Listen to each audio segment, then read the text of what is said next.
Thank you very much, Duru, for inviting me to join you today. It's lovely to be with you, to see old friends and colleagues, and I really appreciate it. And also, I love the opportunity of hearing TC Lee talk, because we've spent much time collaborating in the past in the field of miscarriage and PCOS.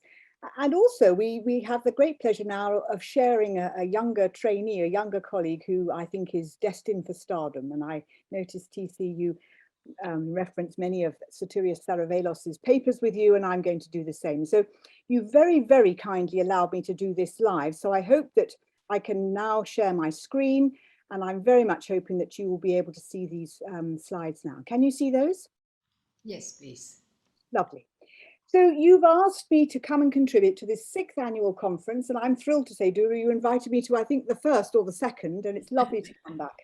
And particularly because I love to do the bridging the gaps bit, and I love to have the point of view. So I suppose I could say the answer to this question, can PCOS cause recurrent miscarriage? Well, yes, I'm sure it can sometimes, but I'm going to share with you the fact that I think that we've been barking up the wrong tree, as we say in England, for some time about the links between PCOS and recurrent miscarriage. So I'm just going to remind the audience about early miscarriage and the enormous scale of the problem. This is the commonest complication of pregnancy. And please, please, please, let's not forget that the vast majority of early miscarriages are due to aneuploidy, things that you and I can do absolutely nothing about. It's very difficult to really estimate the true incidence because we know that those cases that come to our attention for medical care are the tip of the iceberg, and you see my little graphic there. Many other early losses are managed in the community. But we do know that it has a significant economic cost, and it's significant equally psychologically for not just the woman, but also the rest of her family. And we know that the vast majority of cases of early miscarriage, we don't find a cause. That's usually because we haven't been able to analyze the products of conception and confirm the aneuploidy. But of course, the biggest issue that I think I'd like us to address and reflect on here in answering these questions and developing a point of view are the definitions of miscarriage. Now, I'm going to use the definition of 3 or more losses consecutively, and that affects 1 to 2% of the population. Many countries in the world, and I'm going to talk about the guidelines in some detail, define recurrent miscarriage as 2 or more losses, and that increases the prevalence to 5%. Now, 1 to 2 and 5% may not seem very different, but when you're talking about the health economics, they are enormous. This is the difference between investigating 1 in 100 women and 1 in 20 women. There are 20 women just on this small section of your conference platform. So we really are talking about needing to scale up our thoughts about this. In the UK, 3 or more losses affects about 7,000 couples per year. And as many of you know, I've been interested in this field for many years now, over 30 years, and we're still seeing large numbers of patients coming to our clinic. So miscarriage is a common issue. Most early miscarriages, sporadic events, and the vast majority of women who've had 1 or 2 losses go on to have a healthy pregnancy without ever having an investigation or having a treatment. And a few women are going to have 3 or more miscarriages. Now, polycystic ovary syndrome is also common. It's an endocrine disorder, and it has a very wide spectrum of clinical features, including infertility and hirsutism and acne, obesity, alopecia. And when we investigate women with PCOS, we usually find chronic anovulation, PCO morphology on ultrasound, and variably raised androgens and insulin resistance. And there's been this very long association between PCOS and recurrent miscarriage.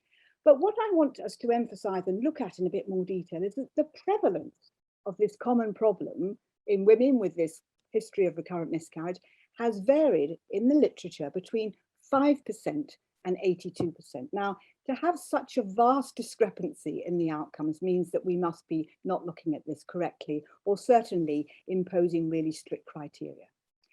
So always when I'm puzzled about something and I get prevalence data that varies so much, I go to the guidelines. And there are 3 recurrent miscarriage guidelines that are in publication at the moment. One from ESHRI, the second from the American Society for Reproductive Medicine, and the third from the Royal College of ONG. And I just want us to take a moment to look at this because it goes back to my point about definitions being so important. So for ESHRI, they've defined pregnancy loss, recurrent, as the loss of 2 or more pregnancies. And they've gone on to say, how should the definition be extended or constricted is less clear. So it goes on and on and on and on about this, but at the end of the day, their bottom line is 2 or more losses constitutes recurrent pregnancy loss. So too does the American Society for Reproductive Medicine. And here in the States, we know this is a very different funding system for their healthcare.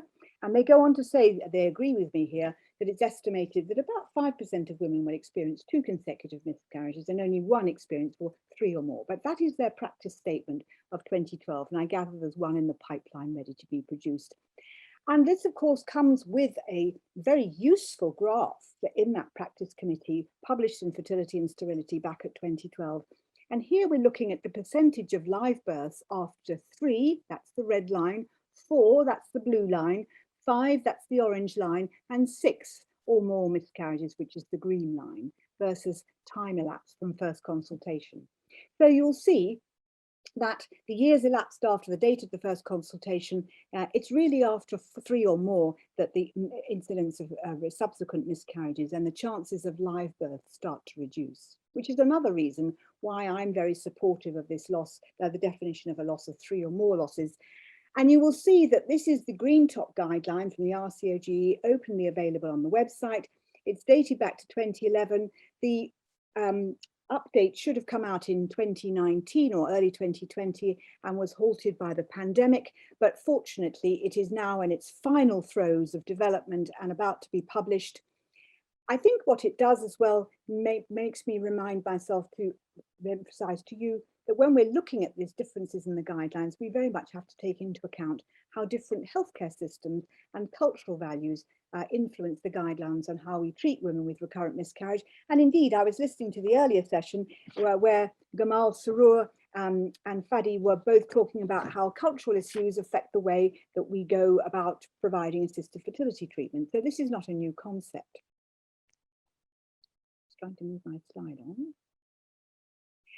But it does give me the opportunity to thank TC Lee formally and Sotirios Saravelos, who's worked for both of us, and my colleague Raj Rai, because these are the new RCOG guidelines on recurrent miscarriage, which I hope you will have buzzing into your inbox in the very near future.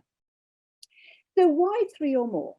And I think it's important we understand that because it underpins, I think, the chaos in the PCOS data about outcomes and treatments. So we know that 15% of all clinically recognised pregnancies are going to miscarry, and that's an understatement. We know that the statistical chances of having 2 consecutive miscarriages, 2.3%, and the chances of having 3 in a row is 0.34%, 3 to 4 cases per 1,000 women. Now, why am I going on about this? But because we estimate that about 1% of women will experience 3 or more consecutive miscarriages. So there's something between 0.34 and 1% that suggests that there must be a group of women, a subgroup, who experience miscarriages for reasons other than chance. And that's what we're trying to identify when we run a specialist clinic. We need to diagnose a specific problem in order to protect the good embryos, the euploid embryos, and allow them to continue. And I think we sometimes forget that. So I'm going to defend why we've chosen to continue to support the 3 or more definition, although TC will agree with me, I think that we've had quite a lot of flack about it, people trying to persuade us to go down to 2 or more. But I think if we stick to the firm criteria, this provides a much better chance of identifying those cases of recurrent miscarriage which are due to an underlying cause and for which we can do something to actually help the woman overcome and ensure that her euploid embryo, when it is implanted, has the very best outcome, a live birth of a healthy baby. So here is the classical etiological checklist for recurrent miscarriage. And of course, I don't need to remind this audience that it's a heterogeneous problem. There's all sorts of potential causes. And I don't need to remind the audience that, of course, every woman who walks into the clinic is wanting a positive test. She's wrong. It's much better not to have a positive test statistically, but she thinks that if she has a positive test result, that means that we'll be able to treat her and then everything will be fine, completely forgetting the fact that the next pregnancy may miscarry simply because she's had an aneuploid embryo. Anyway, let's just focus now on endocrine causes. And before I do so, let me just remind you about how important this genetic grouping is. Human aneuploidy is incredibly prevalent, and chromosome instability is incredibly common in human cleavage stage embryos. Why it is that human females waste or produce so many abnormal embryos is a mystery, but we do, we really do. And I think the way forward in recurrent miscarriage is in the future to use some of the data from Yuval Yaron's group, who've recently shown that we can actually obtain cell-free DNA during the first trimester as early as 7 to 8 weeks. And that will mean that if you're running a specialist miscarriage clinic, you'll be able to identify those women who are carrying fetuses that are euploid and also aneuploid. How wonderful it will be if we could then use all the other diagnostic services simply for the women who've got euploid losses and encourage the women who've had an aneuploid loss to try again. Anyway, I mustn't digress too much, but that's my point of view for what the future holds.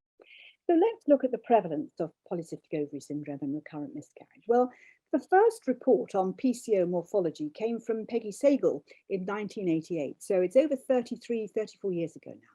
And she was, of course, working as a PhD in Steve Franks's unit, who, of course, has a international reputation in this field.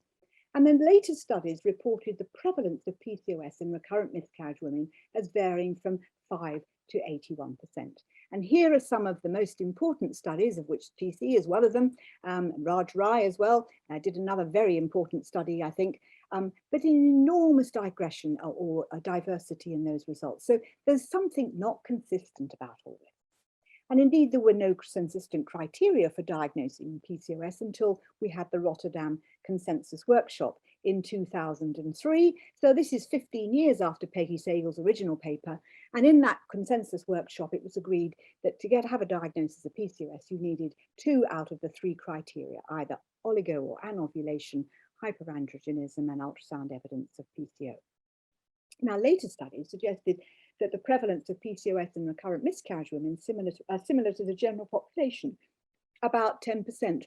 And I must say here that the Rebecca Coxsedge paper from Sheffield and T.C. Lee's group then in 2009, I think really is the gold standard in terms of the criteria and the strict selection and the parameters that they looked at. So I highly recommend that. So possibly PCOS is not different in recurrent miscarriage women, similar to the general population. Now, that doesn't mean it can't cause miscarriages, but it means that the prevalence is not as dramatically raised as we used to think. Now, here I have to take some personal flack because not long after the Peggy Sagal paper came out, I published this paper in the Lancet with Howard Jacobs, another doyen of reproductive endocrinology, and Lizzie Owen. And what we showed was that in a group of women presenting from the community, because I was working in Cambridge there, and then able to access women using a radio recruitment technique. And we found that those women who were hypersecreting serum LH levels or had high LH levels, it was associated with future miscarriage. And this caused an enormous amount of excitement.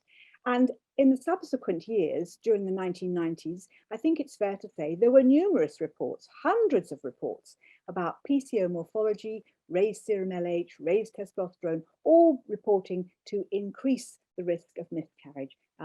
And we then went on to undertake a trial, a randomized controlled trial, recruiting 106 ovulatory women with PCO and recurrent miscarriage.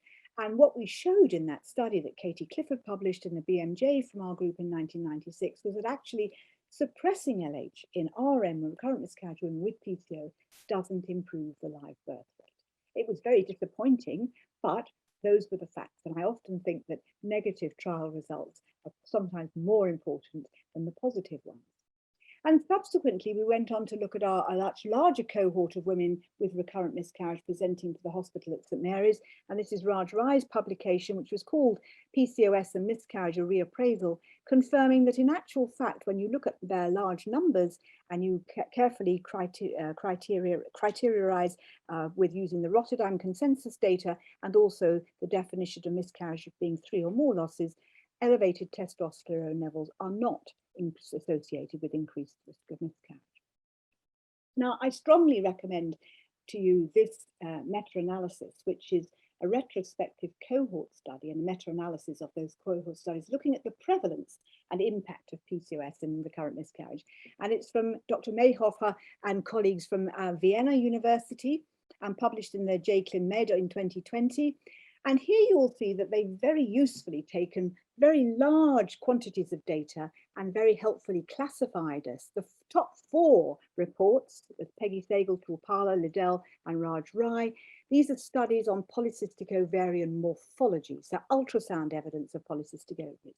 And here you will see that the largest study, which is Raj Rai's data, included 2,199 women with a history of 3 or more miscarriages, and found that the rate of women PCOM and PCOS was about 41%. In the bottom 3 studies, which includes Rebecca Coxedge's data from Sheffield and the Mayhofer, and Machila from South Africa's data, here they're looking at studies on polycystic ovarian syndrome. So when you crank down to the PCOS as opposed to just polycystic ovarian morphology, you come out with very different data. But these are data to suggest that in these populations with PCOS, that the prevalence in recurrent miscarriage women is actually much lower. So where does that get us to? So we know that there's an increased risk, or we think there's an increased risk of miscarriage in women with PCOS, and this has been variably attributed by many, many different clinicians and scientists to insulin resistance, hyperinsulinemia, and hyperandrogenemia. And also, of course, there have been numerous studies, metabolic studies, of the prevalence of insulin resistance and abnormal glucose tolerance tests being raised in recurrent miscarriage women versus controls.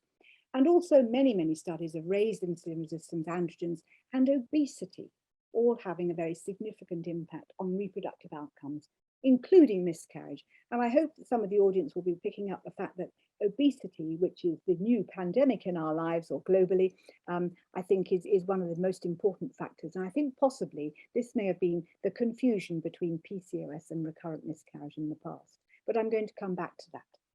There is then a whole wealth of data about metformin treatment for recurrent miscarriage women with PCOS or insulin resistance, variably defined, but we know that metformin is a low risk and highly effective oral hypoglycemic agent, which is incredibly useful for the management of type 2 diabetes mellitus.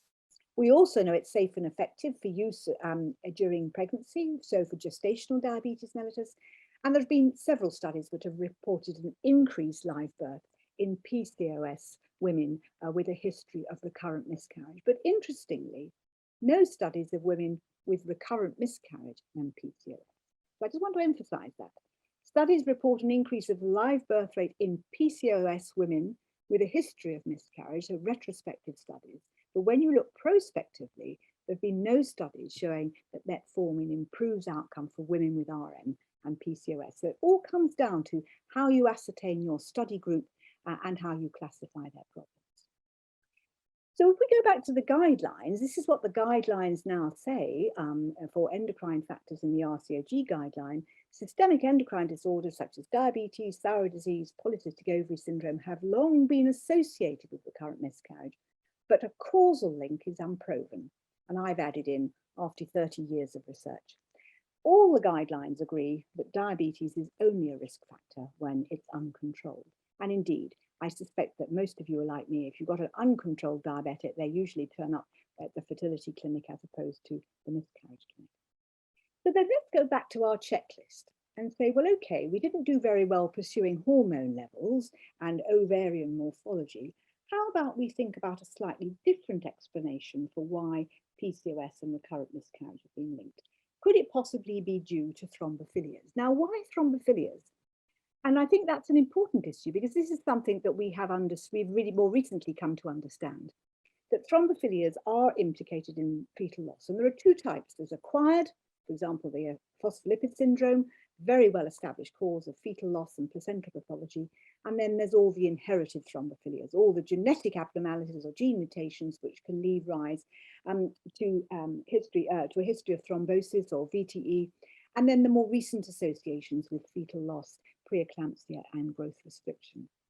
So we know about phospholipid syndrome that with no treatment, live birth rate is reported to be as low as 10%. And all of the guidelines, ESHRI, ASRM, and RCOG agree that antiphospholipid syndrome is the most important treatable cause of recurrent miscarriage. And the RCOG recommends that all women with early recurrent miscarriage or with 1 or more late miscarriages be screened for phospholipid syndrome. And all the guidelines recommend low-dose aspirin treatment with heparin during pregnancy for APL women.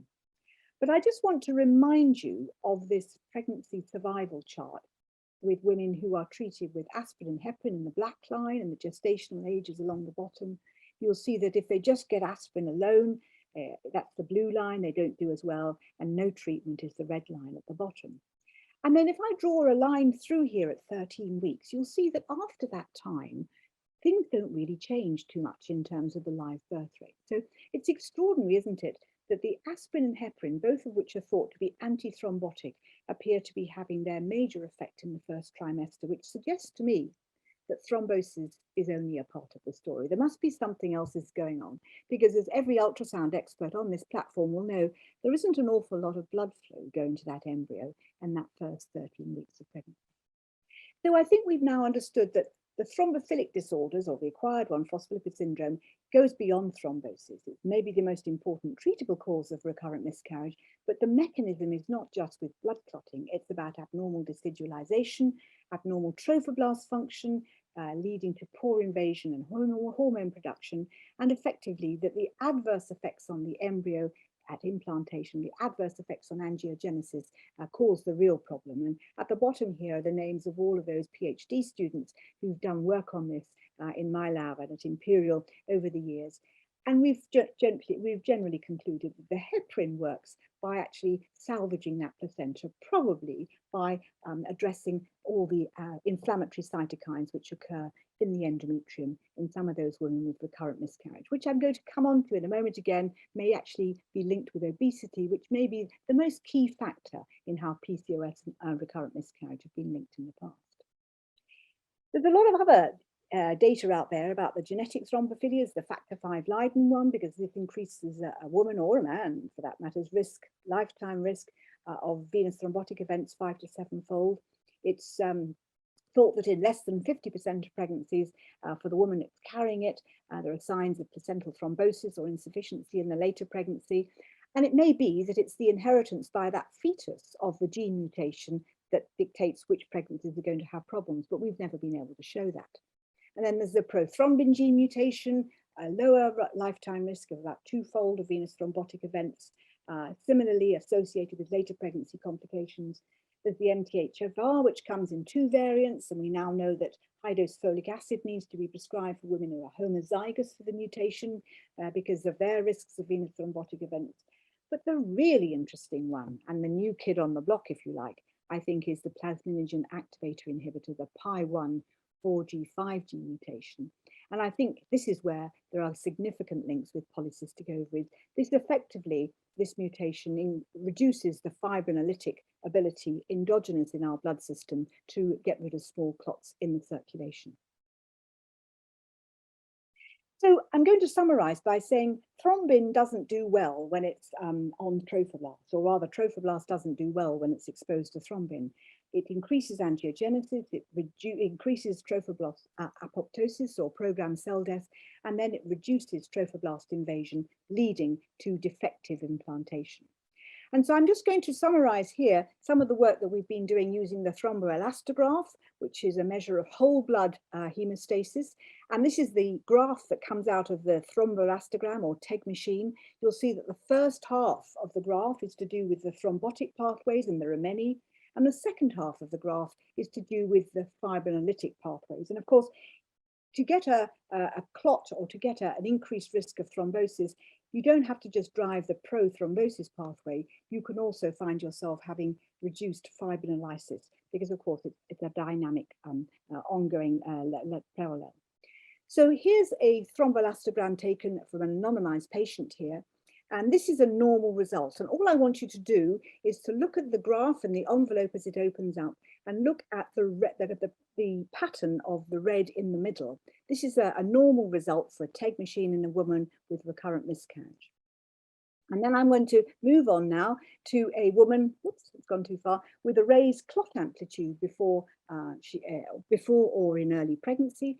And we know that when the red on that graph goes along a pattern like that, that these women respond really well to aspirin. Not low-dose aspirin at 75 milligrams, but 150 milligrams. And if you start that from the time of the pregnancy test being positive, up until 32 weeks, they really do have an improved live birth rate. And you can find all of these in the literature from my team or my unit at Imperial.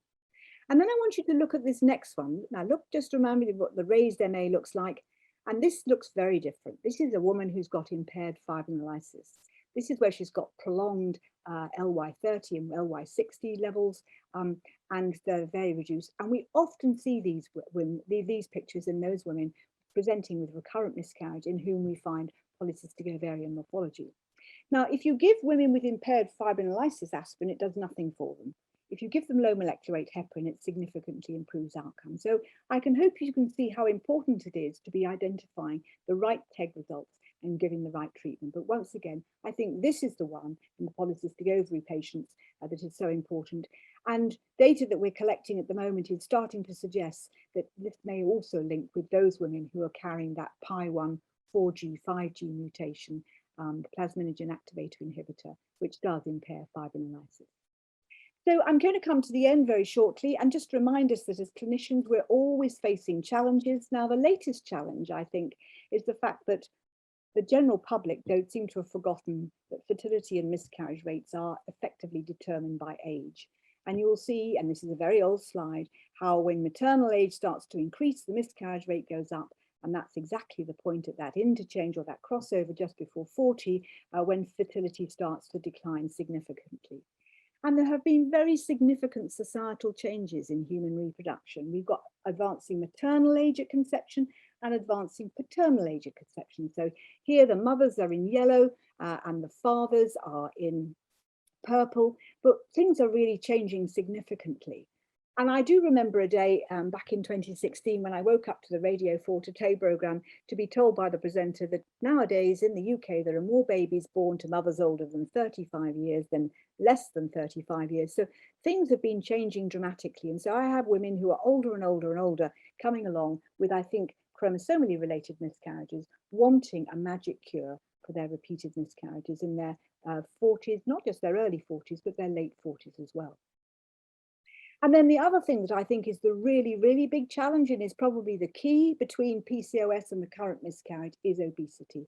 And it really is an extraordinary, extraordinary pandemic across our globe, and not just in high income countries, but low and middle income countries as well. And we're now seeing women on a regular basis coming to our clinics with morbid obesity and extreme obesity. So much so that the WHO, as you know, had to change their criteria for what the definition of obesity is. And we know that obesity has a massive impact on mother or baby. It affects all of these things: gestational diabetes, hypertension, miscarriage, the incidence of cesarean section, prematurity, macrosomia, all of these other things. And there are good data, not just from my team, but from many other teams in the Met Wali group in Sheffield as well, showing that obese women do have an increased risk of miscarriage versus those with a normal BMI. And I think it's one of the most difficult things to persuade women of. They get really very upset when you tell them that their obesity or their high BMI is increasing it, and find it very, very difficult to talk to address. However, having said that, those women who do tackle it do have a dramatic improvement, I think, and I think you would all agree.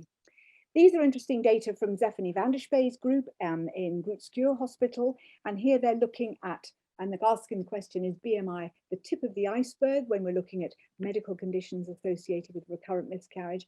And here Mushi Machila, who was working with her then as a young consultant, looked at nearly 600 women over a cohort, over a period of time, a lengthy period of time, 18 years, and did a retrospective cohort analysis looking and classifying them on the basis of BMI in the recurrent miscarriage clinic, and found that 73% were overweight and obese, and 42%, nearly half, had class 1, 2 or 3 obesity as defined by WHO criteria. And here we're looking at a slightly different way of analysing those same data, and here we're looking at BMI associated with polycystic ovary syndrome in women with recurrent miscarriage. And here we're seeing 75% overweight. And then when we look at those women who've got not necessarily polycystic ovaries, but impaired glucose tolerance, the incidence in their miscarriage population goes up to over 93%. So a different way of looking at it and an important way to conceive it, but definitely obesity has a very marked effect on what's going on, not just in the ovary, but also in the endometrium.